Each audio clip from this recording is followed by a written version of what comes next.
안녕하십니까. 부텐토 김대영입니다. 지난 10월 말 두 번에 걸쳐서 민간 임대주택에 관한 법률이 개정되었습니다. 법의 개정 내용이 얼마나 임차인과 임대인들에게 실효성이 있는 내용인지 살펴보도록 하겠습니다.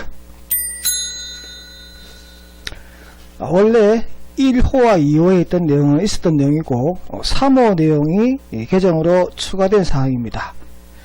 서민 임차인들은 대부분 거주하는 임대주택이 연립이나 다세대인 경우가 많습니다. 근데 개정돼서 추가된 내용은 동일 주택단지에 100호 이상 임대하는 민간 임대주택 사업자가 보전가입 의무 대상자라고 되어 있는데 과연 그 수가 얼마나 될지 궁금합니다. 대규모 아파트 단지 내에서 100호씩까지 임대 사업자는 아마도 거의 찾을 수 없을 것으로 보여집니다. 법의 개정 내용이 전혀 실제 현실과 동떨어진 탁상공론이 아닐까라고 생각하는 대목이 이 대목입니다. 보전가입이 되면 전액 보전금에 대해서 변제받을 수 있는 것이냐. 법의 개정 내용에 보면 보전 대상액은 담보금액 더하기 보전금액에서 주택가액의 60%를 뺀 금액이라고 되어 있고요. 주택가격은 감정평가금액이고 제가 실제 사례를 넣어봤습니다. 저당금 5천만원에 보전금 2천만원에 지금 임차인이 살고 있다. 주택가액이 1억이라면 이분이 보전가입되는 금액은 1,000만원 밖에 되지 않습니다. 그럼 나중에 문제가 생기면 결국은 1천만원은 돌려받을 수 없다는 내용입니다. 지난 9월과 10월에 방영된 MBC PD수첩입니다.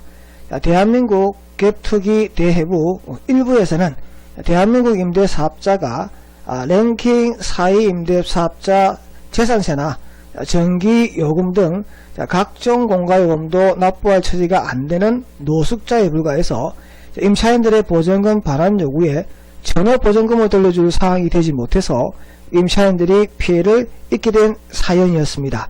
여기서 순위 4위인 이 땡땡시는 보유한 대부분의 주택은 연립가 다세대 또는 소규모 아파트인 것을 대한민국 갭투기 대회부 1부에서 저희가 확인을 했습니다. 그리고 2부, 2부에서는 대한민국 임대사업자 순위 1위인 진땡땡시에 대한 얘기가 나왔는데 임대사업자 랭킹 1위와 4위인 이 두 분이 똑같이 바지 사정으로서 임차인은 보전금을 받지 못해서 피해가 발생한 사례입니다. 여기서 임차주택 또한 대부분 연립가 다세대 소규모 아파트인 것으로 확인할 수 있습니다. 앞서 동일주택단지 100호 이상 주택을 임대하는 임대사업자가 보전보험 가입 의무 대상자로 추가되었다는 법 개정의 실효성에 대해서 국토교통부 등 관계기관 종사자들은 많은 생각을 해봐야 할 대목이 되지 않느냐라고 생각합니다. PD수첩에 보도된 임대사업자에 대한 랭킹 순위 1위부터 9위까지를 제가 한번 캡처를 해봤습니다.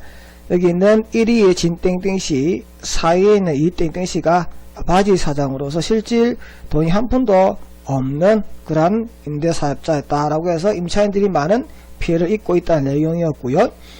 여기 있는 화면은 임대사업자들 중에서 보전금을 반환하지 못해가지고 지금 보전금 반환 사고가 터진 겁니다. 총 36건으로 보전금 피해 사례 금액은 75억 4,300만원입니다. 이분들은 블랙리스트에 해당되어서 임차인이 임대보전금 반환 보증에 가입을 하려고 해도 가입을 받아주지 않습니다. 혹시 임차인이 되고자 하시는 분과 임대차 계약을 진행하는 기업공인중개사는 사전에 HUG에 보전금 반환 보증보험 가입 여부 가능 여부를 확인하시고 계약을 하시는 것이 차후의 분쟁에 휘말리지 않는 방법이라고 생각됩니다.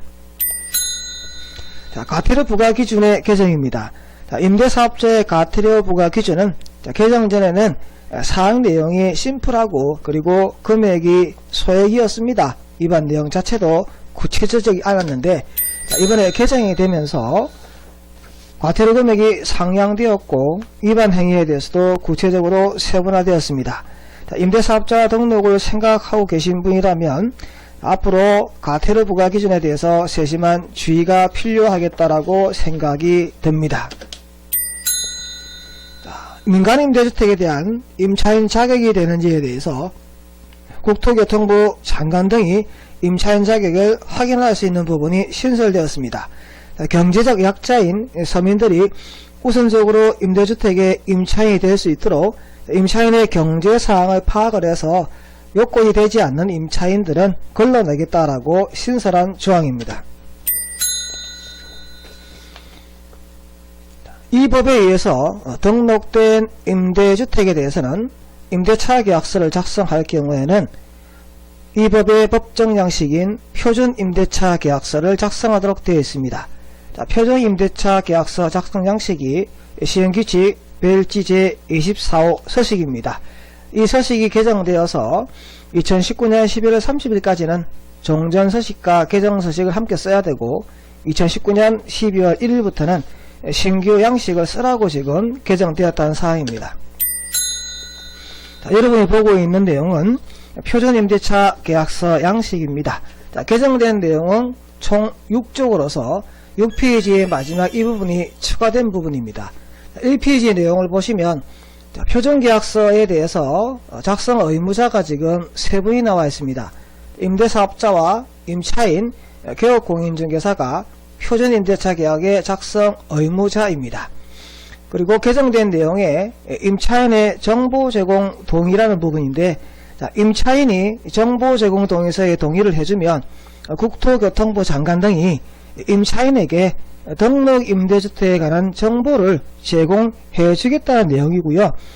아랫부분에 보시게 되면 임차인은 정보 제공에 대한 동의를 거부할 수 있다라고 되어서, 자, 표준 임대차 계약서를 써야 될 이 사람에 대해서는 강행 규정으로서 이걸 써야 되고요.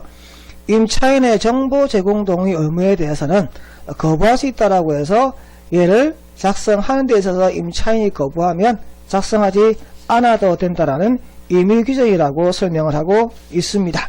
자, 지금까지 부텐토 김대영입니다. 감사합니다.